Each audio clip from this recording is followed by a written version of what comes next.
Grave a été réduit à un faux scandale par facilité. Avec Grave, la réalisatrice Julia Ducournau signe un premier long métrage saignant. Elle dévoile à Charlotte Lipinska quelques secrets de tournage pour nous mettre en appétit. Le corps me passionne. Mes parents sont médecins et les discussions entendues dans mon enfance constituent un grand terreau d'inspiration. Après mon court-métrage, sur les transformations physiques d'une adolescente, j'ai eu envie d'approfondir cette thématique du corps et de ses métamorphoses, mais je voulais y ajouter une dimension morale. Il fallait que je trouve un monstre, quelqu'un qui se ressente comme tel et que l'on considère ainsi mais auquel on parvient tout de même à s'identifier. D'où l'idée d'une jeune fille cannibale.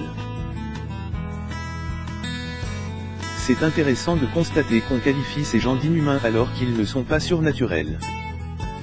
Ce ne sont ni des vampires ni des loups-garous, ce sont des êtres humains. Il y a là pour moi un mensonge ou un déni de masse de ce qu'est réellement l'humanité. J'ai écrit seul pendant 3 ans avec l'obsession constante que l'on comprenne le cannibalisme de Justine et, à travers lui, l'avènement de sa féminité, de sa sexualité.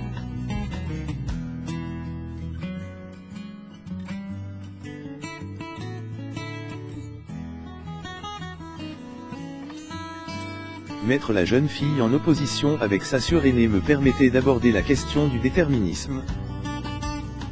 Dans l'école vétérinaire qu'elles fréquentent toutes les deux, elles ont un parcours inversé, l'un ascendant, l'autre descendant.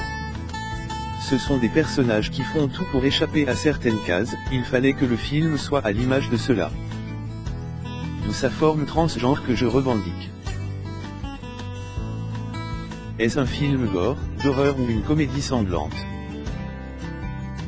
Aujourd'hui je le qualifie de crossover, mais j'en ai longtemps parlé comme d'une tragédie grecque moderne.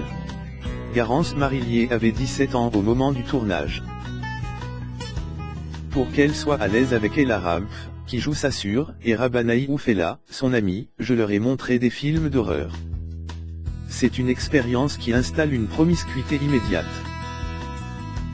Les corps se rapprochent, on rigole car on se sent idiot d'avoir peur. Cela crée un rapport corporel à l'autre très intéressant. Mon idée a fonctionné du feu de Dieu. Sur le tournage, les comédiens n'avaient aucun problème à être torse nu ou en caleçon. Ils n'avaient plus l'embarras du corps.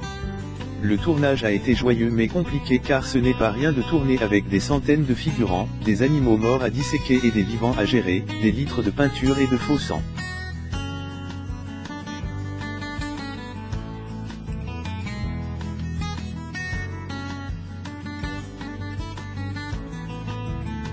C'est une tannée, ça colle partout.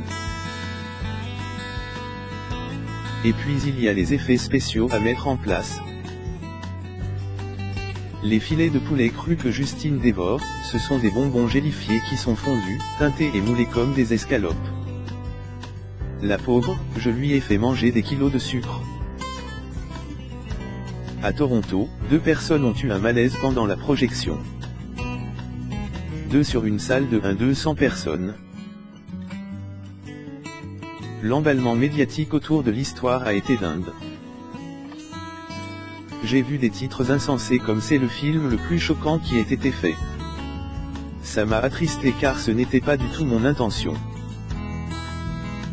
Grave a été réduit à ce faux scandale par facilité, mais cela ne rend pas justice au film et crée des attentes mal placées. Ceux qui pensent aller voir un film d'horreur risquent d'être déçus.